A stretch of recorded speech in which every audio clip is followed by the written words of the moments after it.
এই প্রাইসিং ম্যানিফেস্টটা হচ্ছে only for the first two matches, সেটা আমি দর্শকদের কাছে জানিয়ে রাখি। তারপরের ম্যাচে আবার ডিফারেন্ট প্রাইস স্ট্রাকচার আসবে, সেটাই ওরা আমার সঙ্গে কথা বলছে। প্রত্যেককে জানাই বিলেটেড হ্যাপি হোলি। কালকে হোলির জন্য আমি ভিডিও করতে পারিনি, প্লাস আমরা কিছু গুড নিউজ নিয়ে এসেছি। হ্যাঁ, কেকেআর এর টিকিটের দাম কমছে। কেকেআর এর টিকিটের দাম কমছে। আপনারা যেভাবে প্রতিবাদ করেছেন, যেভাবে সিএবি অব্দি গর্জে উঠেছে, তার একটা গুড নিউজ হচ্ছে প্রথম দুটো ম্যাচ নয়, কিন্তু পরের দুটো ম্যাচে টিকিটের দাম কিন্তু কমে যাচ্ছে। যে টিকিটের দাম হাইপ উঠেছিল, যেভাবে আমরা হাইপ তুলেছি, আমাদের প্রতিবাদ সিএবি বা ইডেন গার্ডেন মেনে নিয়েছে। তারা বুক মাই শো থেকে প্রথম দুটো ম্যাচের বাদ দিয়ে, আর প্রথম দুটো ম্যাচের টিকিট এই রবিবারের পর থেকে অফলাইনে চলে আসছে। অফলাইনে কিছু গুটি কয়েক আমাদের যা ইন্টারভিউ নিলাম সিএবি প্রেসিডেন্ট স্নেহাশিস গাঙ্গুলির কাছ থেকে, জানতে পারলাম রবিবারের পর থেকে কিছু টিকিট 10,000 হলেও অন্তত টিকিট সেখানে অফলাইন টিকিট ছাড়ছে। আর যে টিকিটের দামগুলো কমছে, সে টিকিটের দামগুলো আমাদের সিএবি প্রেসিডেন্ট, আপনারা জানেন সৌরভ গাঙ্গুলির দাদা স্নেহাশিস গাঙ্গুলি, মানে স্নেহাশিস দা আমাদের সিএবি এখন প্রেসিডেন্ট। তো তিনি বললেন, দাদা বললেন যে কিছু কিছু ব্লকের টিকিটের দাম কমছে, যেমন CA block, C1, D1, L1 আর D1, মানে সি, ডি, এল আর ডি, এই চারটে টিকিটের দাম যেটা এখন 900 জিএসটি ফিএসটি নিয়ে, এটা নিয়ে অনেক কিছু নিয়ে হাজারের উপর চলে যাচ্ছে, সেই টিকিটের দাম কিন্তু পুনরায় আবার হয়তো 700 750 টাকার মধ্যে চলে আসছে। আর আরেকটা কথা দাদা যেটা বললো আমাদের, যে আদার স্টেডিয়ামে দেখো, আদার স্টেডিয়ামগুলো কিন্তু লোক কম, সেই জন্য বুক মাই শো থেকে বা সবকে বলে স্টেডিয়ামে টাকার দাম বাড়ে।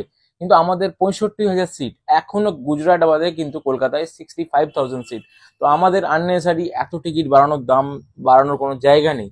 তো প্রেসিডেন্ট, সিআইবি প্রেসিডেন্ট দাদা বলেছেন, যে সেন্সিতা বলেছেন, যে প্রত্যেকের কাছে, যাদের এই বুক মাই শোর কাছে রিকোয়েস্ট করা হচ্ছে, এই দুটো ম্যাচ, প্রথম দুটো ম্যাচ যা হয়ে গেছে, কারণ তাদের টিকিট চলে গেছে প্রাইস ট্যাগ, তারপর থেকে টিকিটের দাম কিন্তু অনেকটা পরিমাণ কমে যাচ্ছে। কারণ ভাবলে হবে না, এখন প্রচুর ম্যাচ আছে, এখনো চেন্নাই ম্যাচটাও কিন্তু বাকি আছে। টিকিটের দাম কমলে কিন্তু ওইখানেও অনেক লোক চলে যাবে। আর প্রচুর ম্যাচ এখনো কিন্তু, সেমিফাইনাল, কোয়ার্টার ফাইনাল, ফাইনাল সব কিন্তু ইডেনে হবে, এটা মনে রাখতে হবে। এখন থেকে আমাদের হাল ছেড়ে দিলে হবে না। আমি দাদার ইন্টারভিউটাও দেখাবো এরপর, যে দাদা কি বলেছেন স্বয়ং।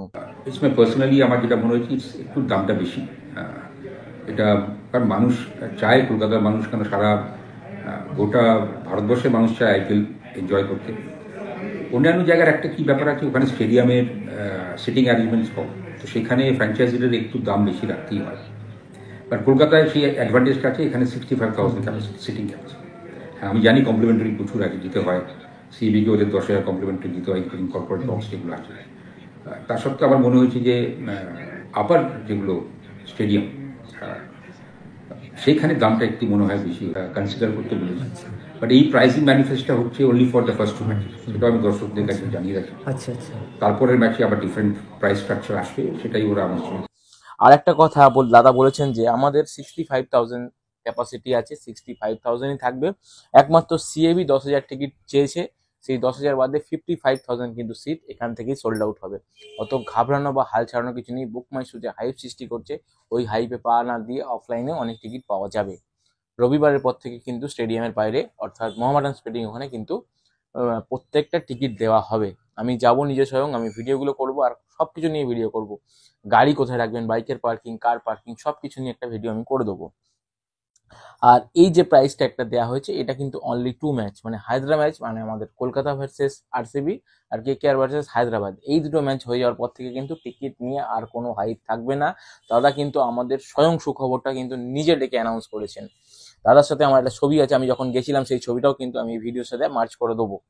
তো এই মোটামুটি আজকে নিয়ে এলাম। মোটামুটি ওয়েট করুন, যদি টিকিট কমের মধ্যে পেয়ে যান ভালো, নাহলে রবিবারের পর থেকে এখন টানা মোটামুটি 20 তারিখ অবধি এই টিকিট কিন্তু অফলাইনে দাদা বললো দেওয়া হবে।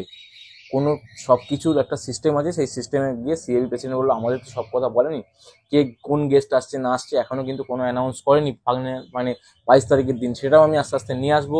যেটুকু জানতে পারবো আপডেট দাদার থেকে নিয়ে আমি আপনাদের দেবো।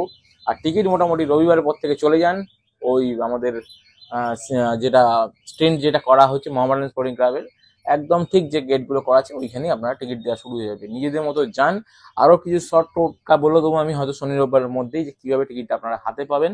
তো আজকের মতো এই আপডেটটা নিলাম। আর দেরি কেন, প্রথম দুটো ম্যাচ হয়তো না পেলেও বা পেয়ে গেলেও, পরের ম্যাচ কিন্তু এখন অনেক বাকি আছে। মনে রাখবেন, চেন্নাই ম্যাচটা কিন্তু এখনো বাকি আছে, টিকিটের দাম কমছে। আর আপনাদের এই জোশ, এই বয়কট কিন্তু কাজে লাগাবেন। দেখবেন বুক মাই শো কেন, সারা কলকাতা যদি এক হয়, সবকিছু ধসে যেতে পারে। এটা তার প্রমাণ হয়ে গেল।